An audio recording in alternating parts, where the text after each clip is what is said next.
Salut tout le monde et bienvenue dans ce nouveau JT Foot Mercato. On a vécu une grande soirée de Ligue des Champions hier soir. Le Paris Saint-Germain s'est imposé 4-2 après avoir été mené 2-0 au début de la seconde période. Une performance XXL qui a impressionné les supporters parisiens et qui a aussi impressionné Pep Guardiola. Le coach de City s'est avoué vaincu face à la prestation du club de la capitale. They were better. People suffer and the players suffer and they were better.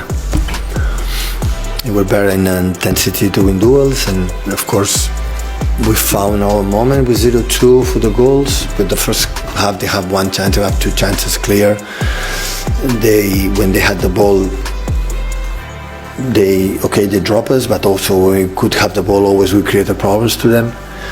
But at the 0-2 and especially 1-2, we could not. À l'étranger désormais avec le Real Madrid qui a livré une performance XXL en s'imposant 5-1 contre Salzbourg. Vinicius a claqué un doublé et après la rencontre, il a tenu à clarifier les choses avec Kylian Mbappé.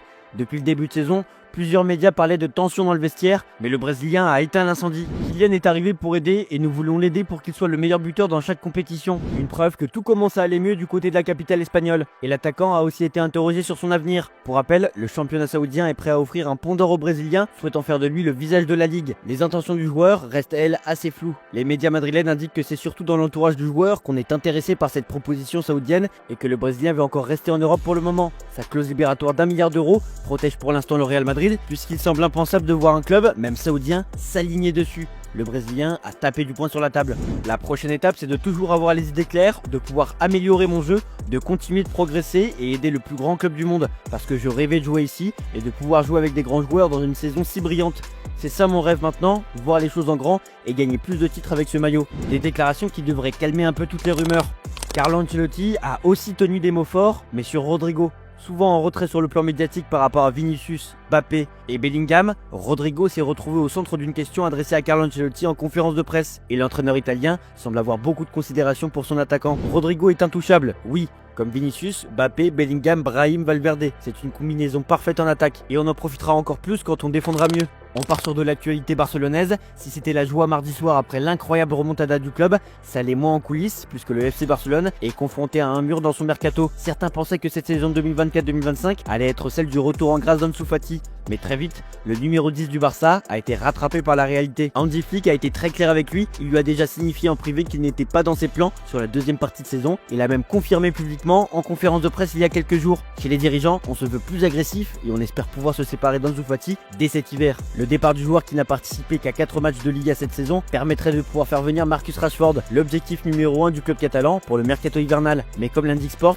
il n'a aucune intention de partir. Mondo Deportivo confirme même qu'au cours de cette réunion récente entre le joueur et le coach, le premier aurait confirmé sa volonté de rester et de tenter de s'imposer. Il faut aussi signaler que son salaire conséquent, obtenu lorsqu'il était considéré comme le plus grand espoir du club, ne pousse pas forcément d'autres clubs à se positionner sérieusement. Une situation qui agace les Catalans, qui n'hésitent pas à manifester leur mécontentement envers Ansu Fati sur les réseaux sociaux.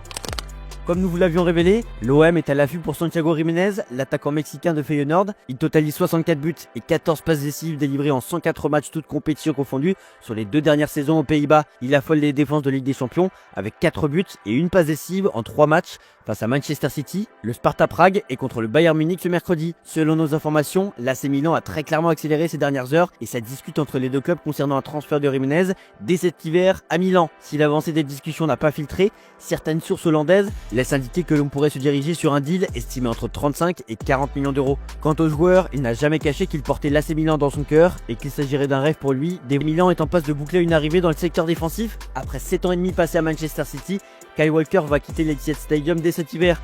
Courtisé par l'AC Milan, Walker va bel et bien revêtir le maillot rossonero, sauf revirement de situation. Le journal de l'équipe annonce que Milan et Manchester City sont enfin tombés d'accord sur la base d'un prêt payant assorti d'une option d'achat facilement atteignable. Ce dossier pourrait être conclu dès de Gabriel Jesus. Arsenal veut du sang neuf en attaque. Plusieurs noms ont été évoqués comme Victor Gyökeres, Dusan Vlahovic ou encore Benjamin Sesko. Et ce mercredi, le Daily Express en ajoute un à la liste, celui d'Igor Jesus. Le média anglais assure que les Gunners sont très intéressés par le joueur de Botafogo, club qui appartient à un certain John Textor. L'ancien directeur sportif du club londonien, Edu, avait d'ailleurs déjà pas mal avancé sur ce dossier à 35 millions d'euros. Il était suivi avant même la blessure de Gabriel au Paris Saint-Germain. En échange de 70 millions d'euros, le Napoli lui cherche un remplaçant. Et visiblement, le club italien a ciblé le feu follet du Borussia Dortmund Karim Adeyemi. Hier soir, Sky Allemagne nous a appris que les Napolitains ont fait une offre verbale XXL. Le média allemand assure que le Napoli a proposé au BVB 52,5 millions d'euros pour récupérer un joueur auteur de 5 buts et 5 passes décisives en 13 matchs cette saison. Cependant, Adeyemi ne voudrait pas s'en aller cet hiver. Pour rappel, Alejandro Garnacho est l'autre option du Napoli. Le PSG, en quête d'un attaquant de pointe, s'intéresse depuis plusieurs semaines à John Duran, le jeune buteur colombien d'Aston Villa, qui totalise 12 buts en 28 matchs cette saison. Malgré une offre verbale de 75 millions d'euros, le club anglais a rejeté la proposition parisienne.